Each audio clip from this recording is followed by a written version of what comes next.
Почнавме вчера овој серијал со наслов Борба за бесмртност, која што во себе содржи 4 теми. Првата тема ја имавме веќе вчера навечер, која што носеше наслов Последната ноќ на планетата Земја, каде што преку библиски примери и еден реален настан вистински што се случи на Земјата со градот Помпеја, размислувавме за нашата последна ноќ и воопшто како треба да се поставиме за вакви важни настани што ќе се случат.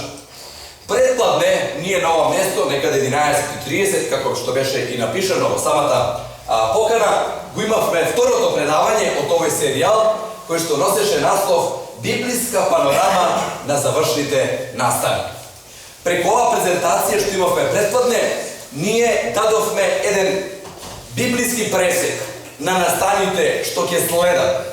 Од денеска, да кажеме така, од денеска, од деновите каде што ние живееме, од времето во кое што ние живееме, па се до самото второ Христово доаѓање, кој што е кулминација, каде што се крие твојата и мојата надеж во суштина. Планот на спасението што Господ го направил, тука наоѓа своја кулминација, свој фокус. И видовме како настаните еден по еден ќе се редат во овој свет, онака како што се опишани во оваа драга книга.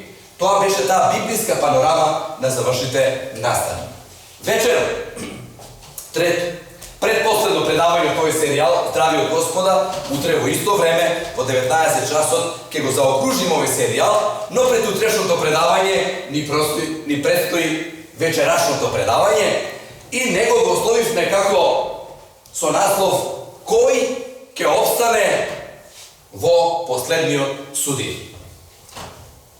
Вековниот судир, сукоп, нели така, кој што постои помеѓу доброто и злото, помеѓу Бога и ѓавол, помеѓу доброто и злото, еден ден ќе дојде при својот крај.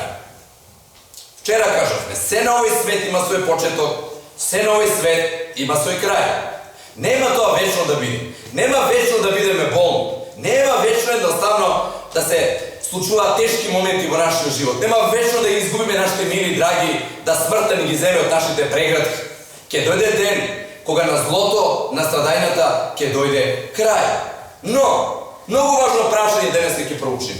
Суштинско важно и да ви благодарам што одвоивте време вечерва да го поминете овој еден час, да кажам така, да го поминеме да размислуваме за една од најсуштинските теми во нашиот живот. Не е исто на која страна ќе се најдеме во тој вековен судир. Не е важно само да дојде крајот. Многу е поважно тој крај и мене и тебе да не најде подготвени, да не најде спремни, да не најде во добра форма. И затоа тоа е темата да видиме како да се подготвиме за тоа време. Овој наслов што го насловивме, нели така, кој ќе опстане, дали ќе видите вечерва дека тој е библиски наслов? Не го измислив јас. Ќе видите на колку места во Библијата всушност постои тоа прашање.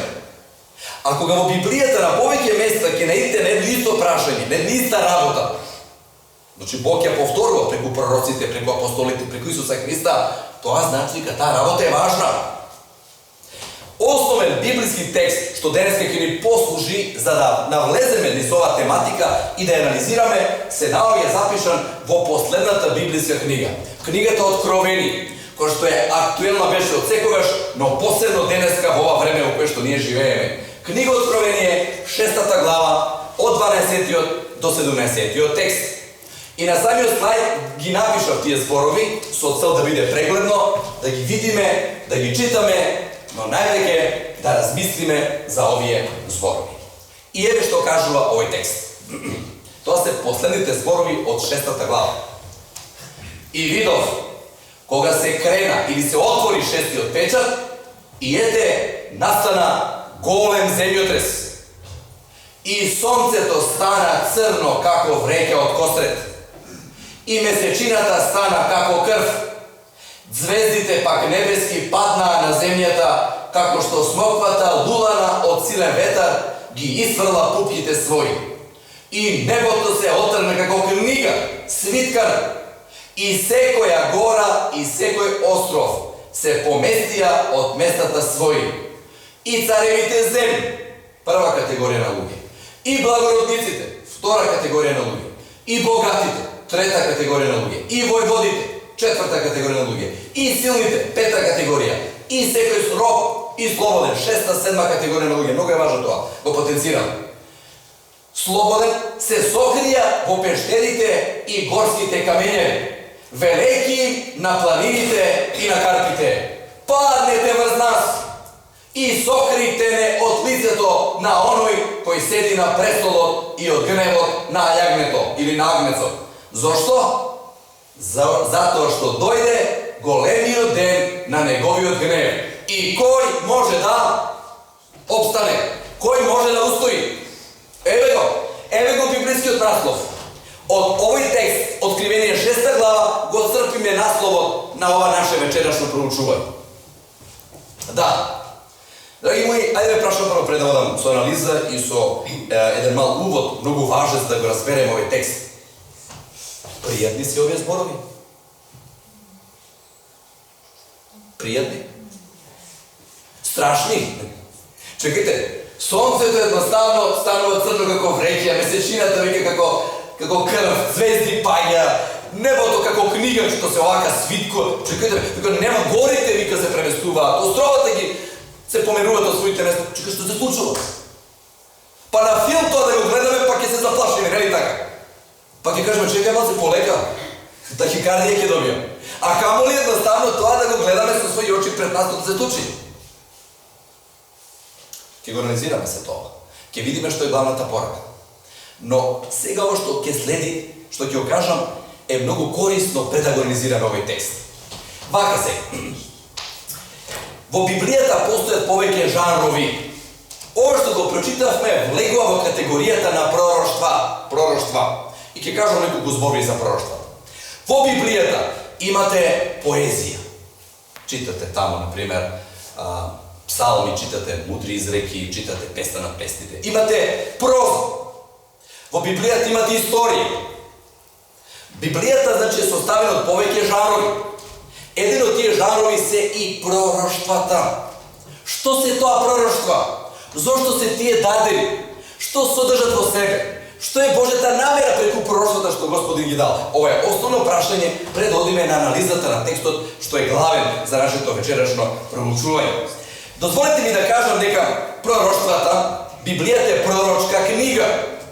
Се сметат, аналитичарите велат дека некаде околу една третина од Светото писмо, а има илјадници страни, се пророштва. Што се пророштва? Пророштва се изјави дадени од Божите слуги, пророците во Боже име. Работи што ги кажуваат не затоа што тие ги знаат, затоа што Бог ги знае. Изворот на познавање не се наоѓа кај пророкот. Изворот на познавање се наоѓа кај Бога. А Бог е добар, Бог е милостив, тоа што го знае, не го крие за себе, вели во пророкот Амос, и ми ја кажува тајната своја на слугите своји пророците. А пророците се мост помеѓу Бога и луѓето. Она што е Божја намера, го слушаат пророците од Бога преку визија и сон, и сето тоа го пренесуваат на Божите луѓе, да знаат едноставно што ги чека. Значи, тоа се избрани луѓе, тоа не се безгрешни луѓе, тоа не се совршени луѓе, тоа се само луѓе од татко и мајка, кои што имаат своји слабости, да кажам така. Меѓутоа, Бог ги избира за да преку нив изврши една посебна задача. Тоа се рекорачи Божја уста. И знаете што е интересно? Кога се анализира Библијата, Божјиот народ во минатото и сега, секогаш добро поминало кога ги слушал пророците. А кога не ги слушал пророците, лошо поминало. Колку е важно да ги слушаме пророците. Во едно место во Светото писмо ќе каже во Стариот Завет: верувајте на пророците, ќе бидете среќни. Верувајте му на Бога, ќе бидете силни. Грешката на старозаветниот Божји народ Израел беше во тоа што не ги слушал пророците. Ги каменували, ги убивали. И така престанале да бидат Божји народ. Треба ли да ги слушаме пророците затоа што тие зборуваат во Божје име? Знаете ли, само една дигресија да направам? Знаете ли колку муслиманите го слушаат својот пророк? Знаете ли колку вреди Божиот пророк? Тие така сметат дека е Мухамед во очите на муслиманите. После Аллах Muhamed je najpočitovaná ličnost u islamu. I neko da kaže zbor za proroka. Znate što znači to? Ima da go nema. To je jedna druga krajnost, je to ako prava sve. Ali samo jedna sporedba, koliko je važno da gi što? Da gi slušame prorocite. Sega, to se proroštvata. Jedna tretina u Biblije. Proroštvata se naši prijatelji. Tije ne se tuka da ne zaplašuva, tije se tuka da ne usmeruva. Uštednaške povtora. Proroštvata se naši prijatelji. Tije ne se tuka da ne zaplašuva, sunce dok je vide krv, mesečinata krv, pa ovaj kako kostre, pa zvezdike, pa nije. Što će se sluči su nas, ako to ako svakjeme kako strah. Ne, tije se tuka jednostavno da ne usmeruva. Tije se tuka da ni dada odredena informacija.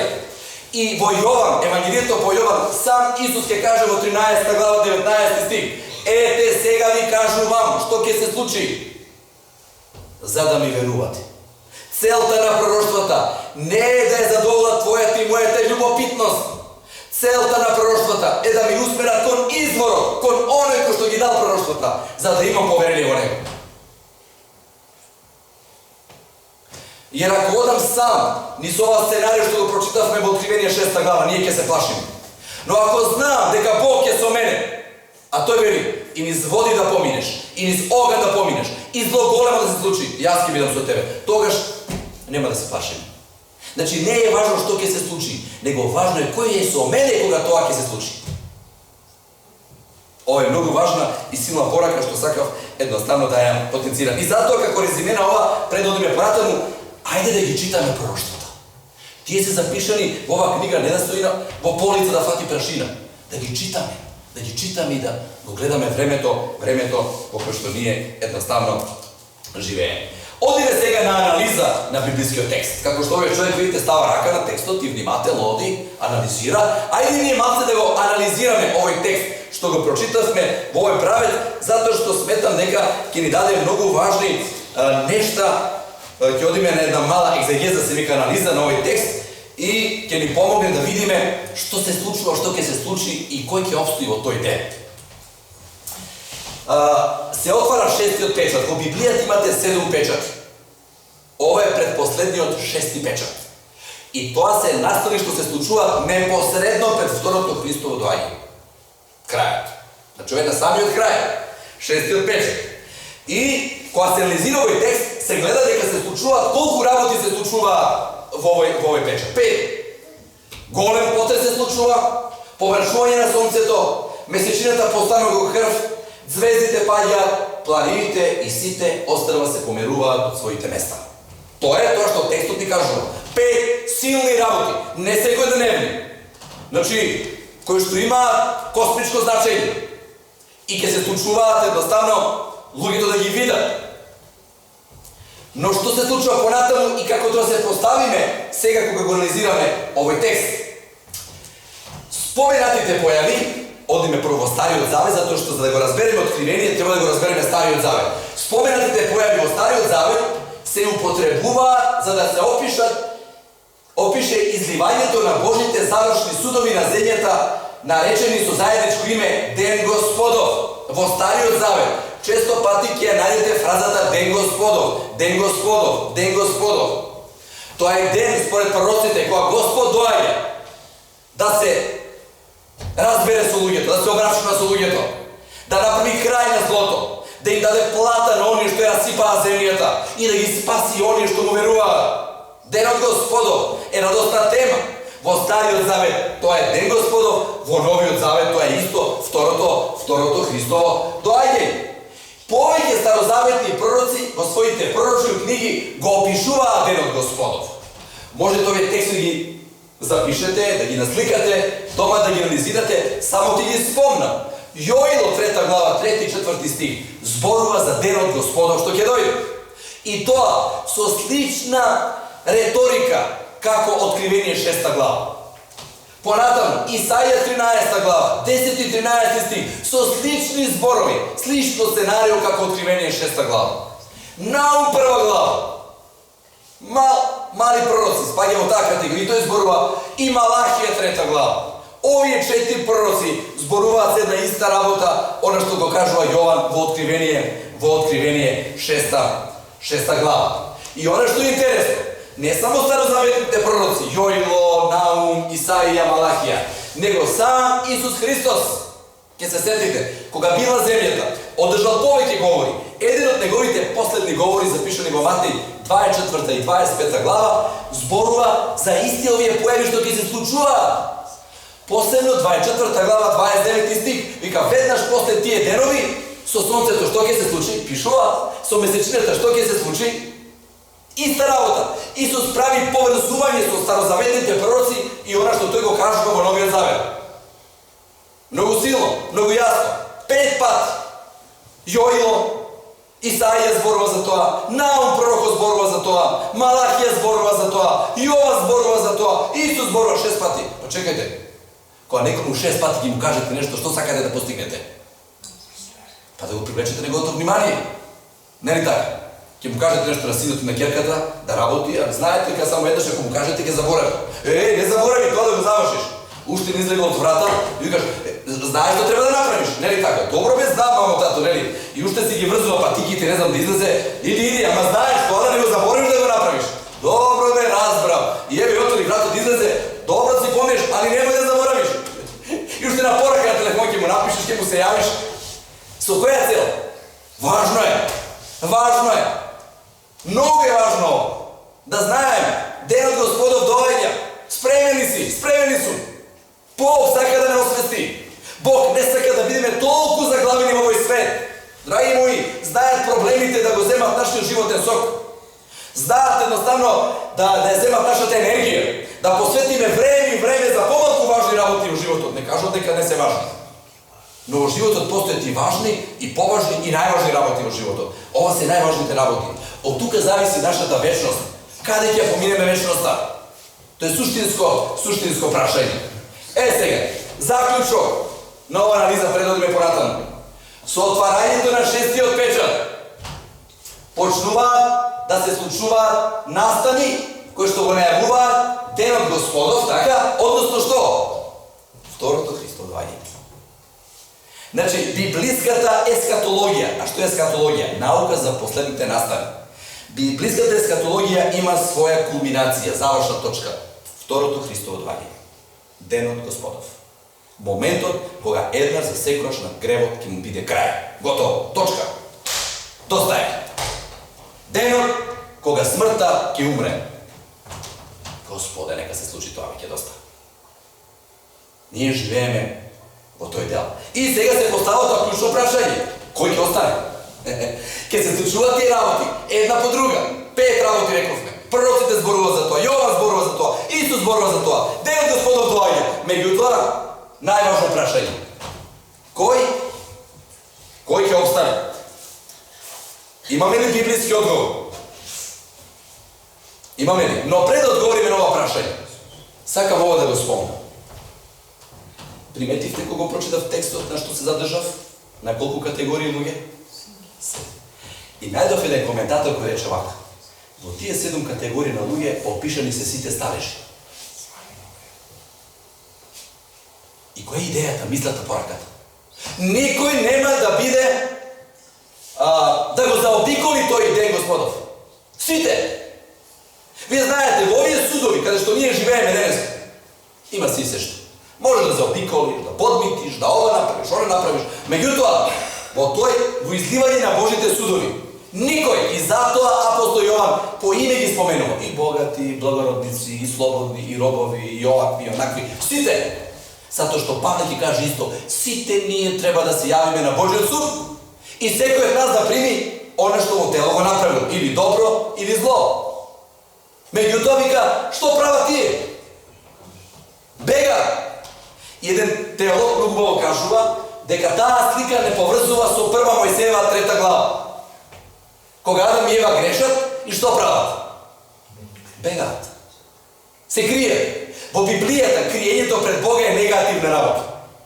Зошто? Затоа што постои бариера помеѓу нас и Бога.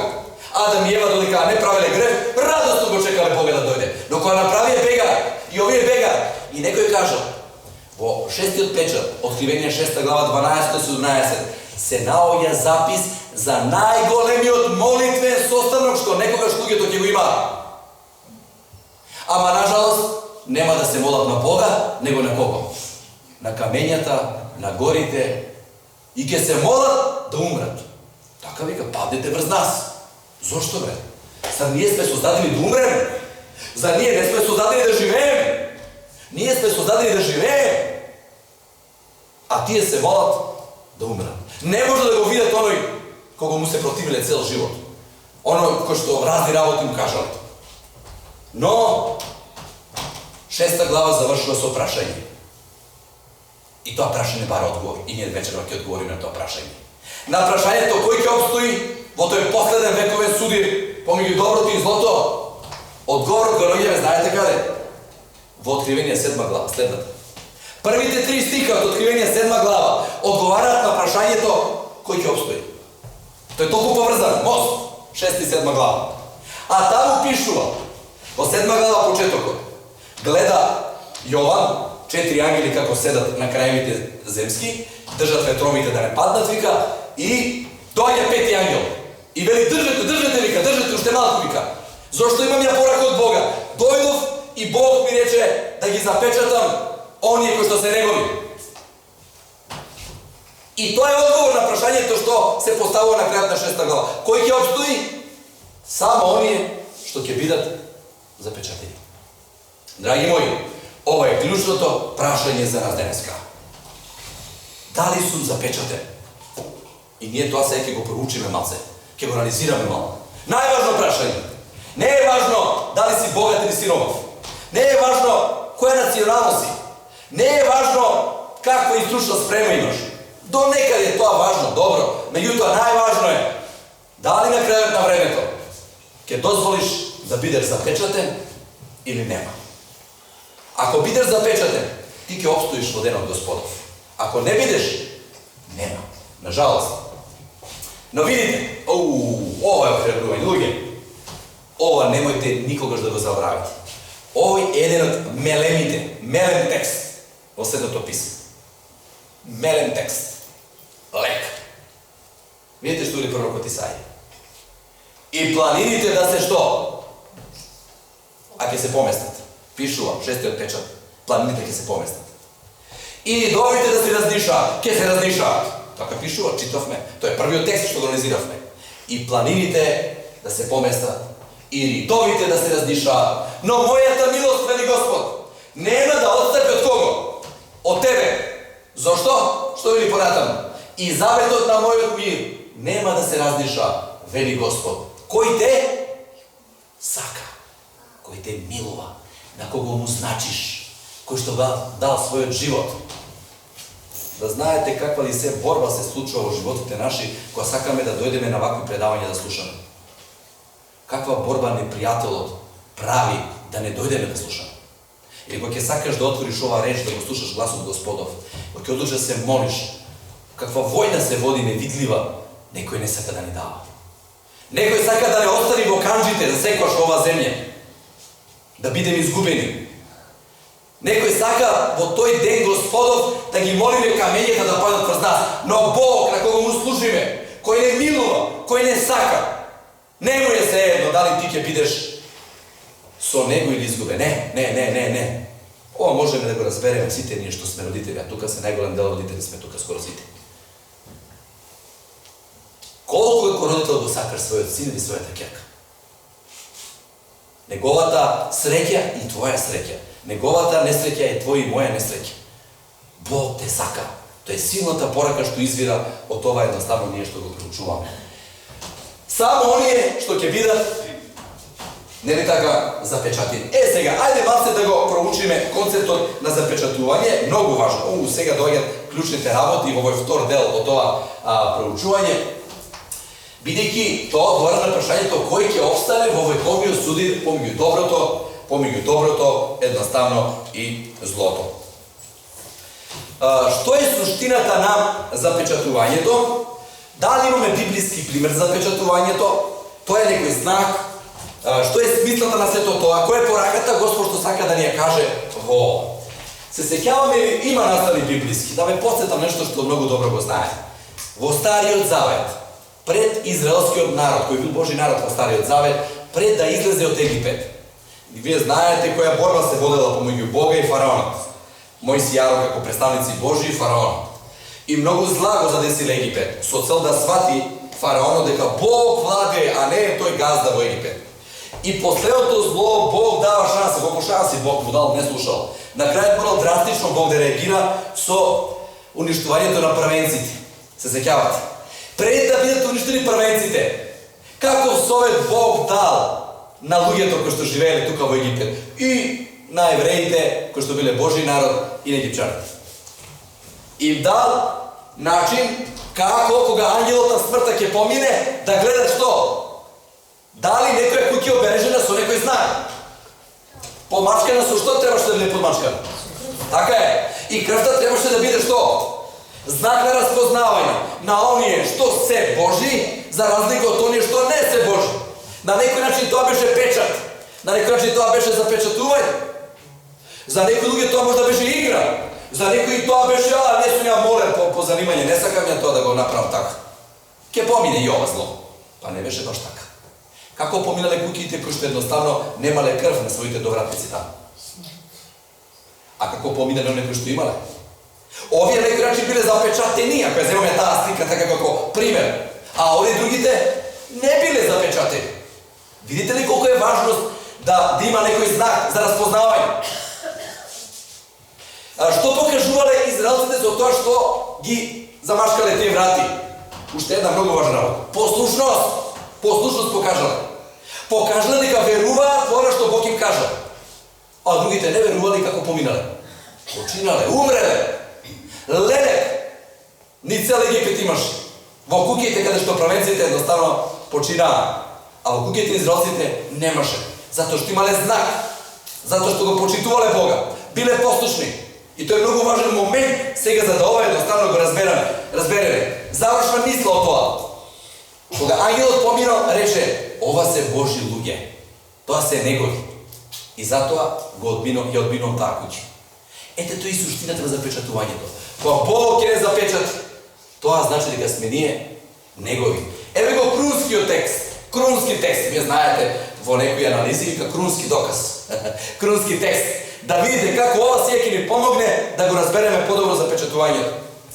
Во Новиот Завет, во посланието до евреите, 8 глава, 10 стих вели. Ова е заветот, што ќе го направам со домот на Израел. Ама домот на Израел во Новиот Завет не е дословниот физички Израел, него кој? Сите што се накалемеа на него. Сите. Одете по целиот свет, вели Исус, проповедајте го. Универзална порака до сите народи. И видите што вели. После оние денови зборува Господ, ќе им ги дадам што? Законите своји, памтете го ова, сега ќе дојдеме до клучната работа. Законите своји во мислите нивни и на срцата нивни ќе им ги напишам. Ќе им бидам Бог и тие ќе бидат мој народ. Фантазија текст. Фантазија. Најдобар можен текст кој што ни го пишува за печатувањето. Бог прави една интервенција. Каде му е фокусот на Бога? Што му е фокусот на Бога? Што го интересира Бога? Зошто? Што вели мудриот Соломон? Од срцето излегува што? Животот, центарот е во срцето. Тоа сме ние, тоа си ти, тоа сум јас. Срцето. И во срцето едноставно тој што става? Својот закон, 10 Божи заповеди. Сега многу важна работа. Тоа што ти е во срце, тоа го обликува твојот и мојот карактер. Она што не е во срце не го обликува нашиот карактер, но тоа што ти е во срце и мене во срце го обликува мојот карактер. И Бог во центар го става законот свој, да го обликува твојот и да го обликува што? Мојот карактер. Гледате ли сега колку е важно, драги мои, може да има некој меѓу вас вечера, кој што има одредена слика за Божиот закон. Може да имат реална слика, може би имат другачија слика, нереална, може би имале до сега овако размислување. Ве молам, дозволете му на Бога вечера да од негова перспектива, од Божјата реч, да ја разбереме ова теме. Видите на крајот на криштата, најважно прашање кој ќе биде запечатен. Јер тој ќе обстои во денот Господов. Оно што нема да биде запечатен нема да обстои, а да биде запечатен ќе видиме сега дека неопходно е да законите Божи, 10 Божи заповеди, бидат едноставно ставени во срцата наши. И гледате сега понатаму. Ова компарација, сега што ќе споменем, клучно важно. Споредно. Бог од една страна, Божиот карактер, законот од друга страна. Слушнете, 10 нешта споредба, што се исти и во Божиот карактер, а што ги има и во законот. И да видите, еден голем заклучок ќе извлечеме после ова анализа. Одам поред. Прво, дали Бог е дух по природа? Да, така пишува Јован. Бог е дух, тој може да земи тело, но во суштина како е Бог? Дух, Јован 4 глава. А законот како е? Према Римјаните 7:14. Ги имам овие текстови, можам да ви ги дадам после предавањето. Духовен. Бог е духовен, Бог е дух. Законот е што? Дух. Понатаму, дали Бог е љубов? Прва Јована, што е ли таму? Кој не го познава Бога, нема љубов, зашто Бог е љубов. А према Матеј 22:37-40, љубовта е суштина на Божиот закон. Која е споредба? Бог и Божиот закон. Божиот карактер и Божиот закон, љубов. Понатаму, дали е Бог вистина? Јован 14:6, јас сум патот, вистината и животот. А дали законот Божи е вистина? Секако. Псалом 119:142, законот е вистина. Божиот карактер е вистина, законот е вистина. Понатаму, Бог е правда. Бог, Јахве правда наша, вели таму. 1 Коринќаните 1:30. И Божиот закон е праведен, према Римјаните 7 глава 13 стих. Исто. Бог е свет, Исаја 6:3, пророкот го гледа како ангелите вика: свет е Господ Бог. Како ангелите му служат.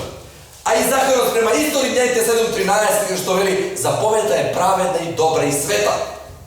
Бог е свет, заповедта е света. Бог е совршен, Матеј 5:48. Законот е совршен, Псалм 19:7. Бог постои за секогаш, од секогаш и за секогаш, нема почеток, нема ни крај. И законот постои за секогаш. Псалм 19:7.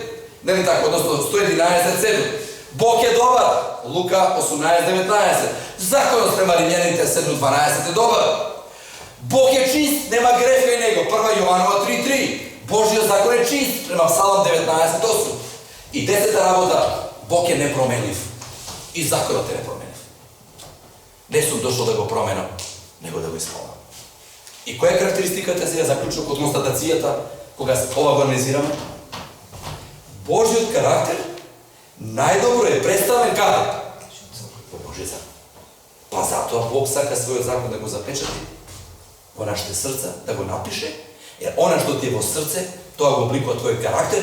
Ако го имаш Божиот закон во срце, твојот карактер се обликува според Божиот закон и ти го имаш истиот карактер како Бога и ти си него и затоа ти запечатува. Многу јасно.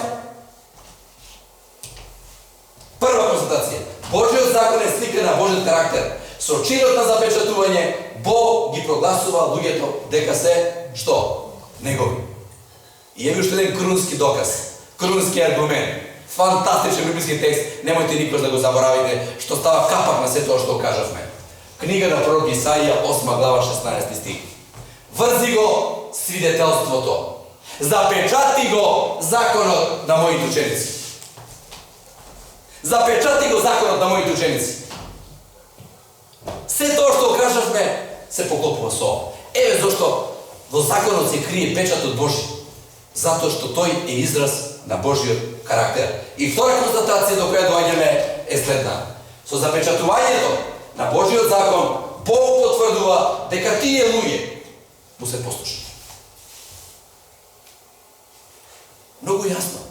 Многу јасна библиска вистина за која што ние едноставно вечерва зборуваме. Но одиме сега на самиот крај, уште неколку многу важни работи. Имаме пред сето ова едноставно да го заклучиме, имајте како уште неколку важни работи. Имаме едно многу важно прашање. Што има толку длабоко во Божиот закон, што е толку важен во процесот на запечатување? Видовме карактерот Божи секако. Но има уште нешто длабоко во Божиот закон, кој што ќе ни помогне да разбереме зошто Бог него го смета како нешто што е потребно да го втисне во срцата на луѓето и преку него нешто да истакне многу важно, што сега ние едноставно треба да го разбереме. За да одговориме на ова прашање, треба малце да се позанимаваме со печатот. И истражував во интернет, малце некои информации ќе ви поделам, чисто да ги имате во значај. Чисто да знаете, постои една наука која што се вика сфрагистика, така се вика, најдов, тоа е наука за печатите. Слушате неколку интересни работи, сакам да ги поделам заедно со вас. 4 реченици колку ги има, одим после на темата. Вика, науката што се занимава со проучување на печатите се вика сфрагистика. Таа е помошна историска наука која што се занимава со развојот, изработката и употребата на печатите. Неколку информации. Печатите биле познати уште од антика.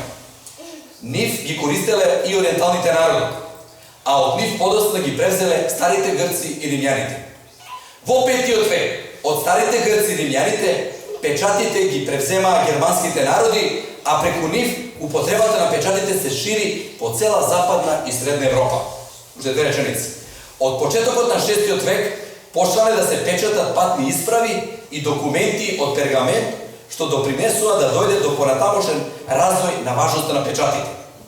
Од 8 век печатите постанале општ знак на заверка и потврда на патните исправи и документите на тогашните западноевропски и средноевропски владари. Обично, сега последна реченица, обично печатите се ставале на средината на самиот документ. Ова го најдов како информации кои што ни помагаат малце подлабоко да навлеземе за да ги дешифрираме печатите, што е нивната суштина.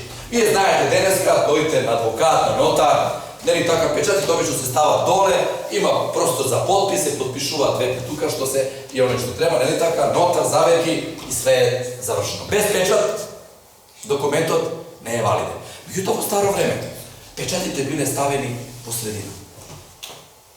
Интересно.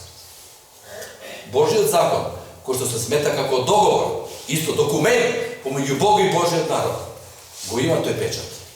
И оно што е интересно, тој печат се наоѓа во средината на тој закон. И ја би сакал во положение за тоа да кажам. А секој печат во себе има 3 многу важни нешта. 3 многу важни нешта. Прво, името на оној што го дава, законодавецот, потоа неговата титула во печатот и територијата на која што делува или владее. Земете еден печат, ќе одите на лекар, ќе направите преглед и ќе ви препише рецепт, а рецептот мора да има печат од лекарот. И ќе видите на печатот, пример, таму пишува Александар, лекар по општа медицина. Пример, нели во печатот. И во таа изјава ги има овие 3 нешта. Неговото име на лекарот, Александар. Неговата титула, лекар. Неговата територија на делување, општа медицина. Видите, секој печат има што? 3 нешта. Тоа се елементи на самиот печат. Божиот печат исто ги има едноставно тие 3 нешта. Името Господ Бог. Титулата негова. Во првиот стих во Библијата го наоѓаме. Во почетокот Бог што? Го создаде. Да, Бог го создаде. Да. Создател. Тој постојано создава нашиот Бог. И трета работа е територија. Небо, земја, море, извори водени. Еве го печатот Божи. Сите тие 3 работи. Господ Бог, создател на небото, земјата, морето и изворите воде. Сега да ме прашам. Запечати го закон, врзи го свидетелството, вели Исаија 8:16, запечати го законот на моите ученици. А законот е документ. А старозаветни документи вика печатот се наоѓа во средина. Во која од 10 Божи заповеди го наоѓаме Божиот печат? Прашање од $1.000.000.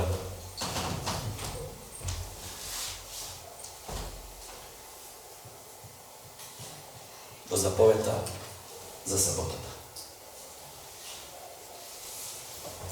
Драги мои пријатели, ние како адвентисти не сме измислиле саботата.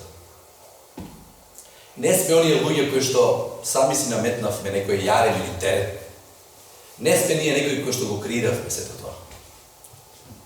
Поаѓајќи од овие многу важни, вредни факти што ги спомнавме вечерва, има уште многу други работи поврзани со саботата и Божиот закон.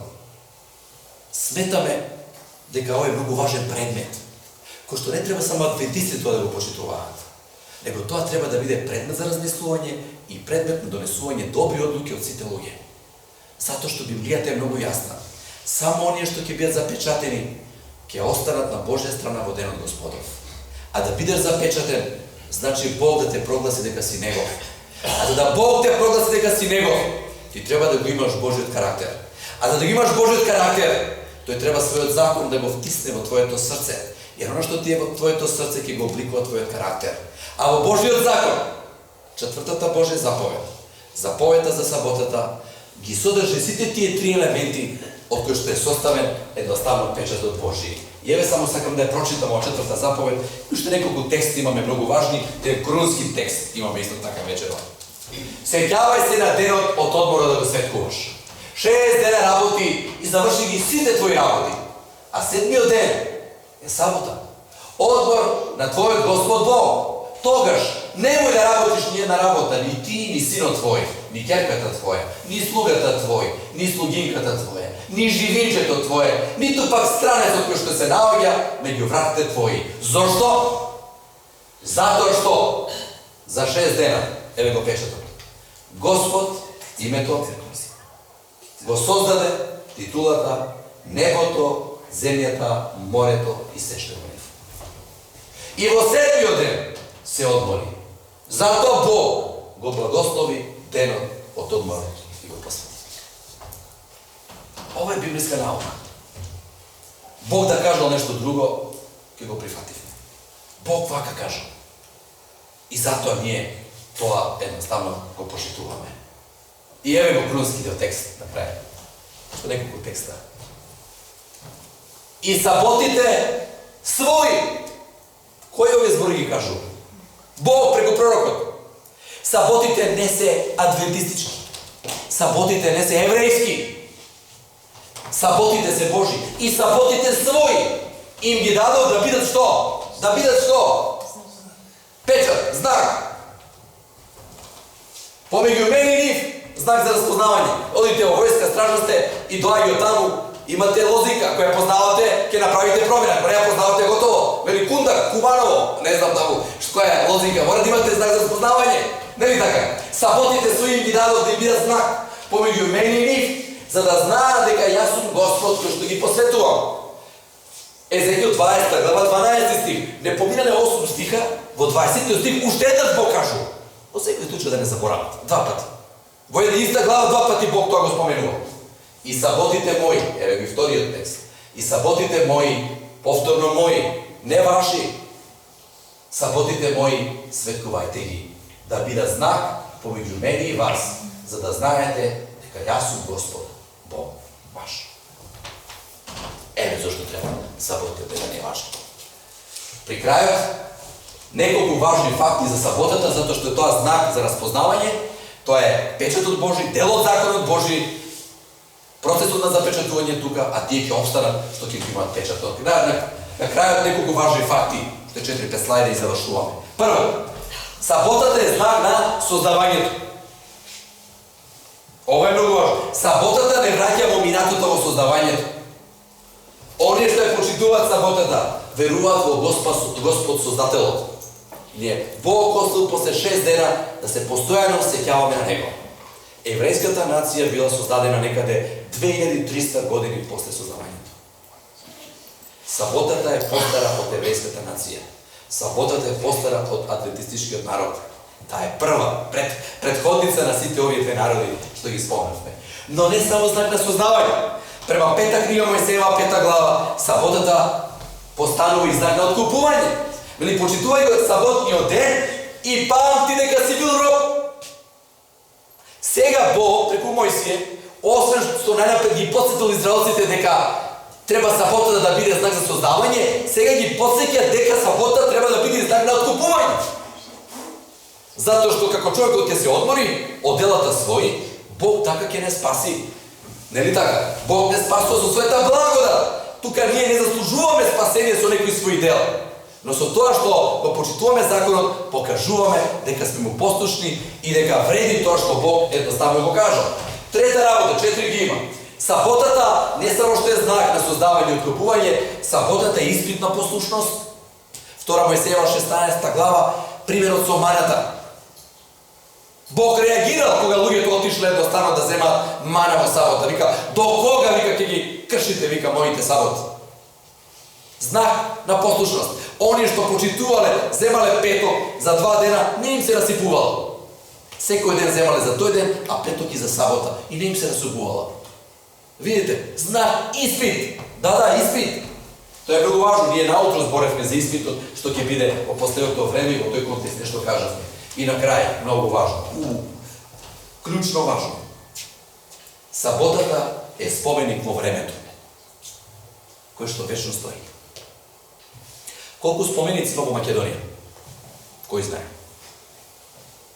Но кажете ми, спомениците дали се подложени на уништување? Да. Зошто? Па материјално нешто е тоа. Дали завод на времето? Дали некоја непогода? Дали некој вандалски чин, некој човек ќе направи, некој белев? Но ајде, многу споменици рушеле, па ги фрлале бои, не знам што све расипувале. Се што е материјално е што? Расипливо и поминливо. Замислите, Бог ставил споменик во времето. Кој може времето да го промени? Никој. Тој останува. Саботата е споменик во времето, кој што вечно стои.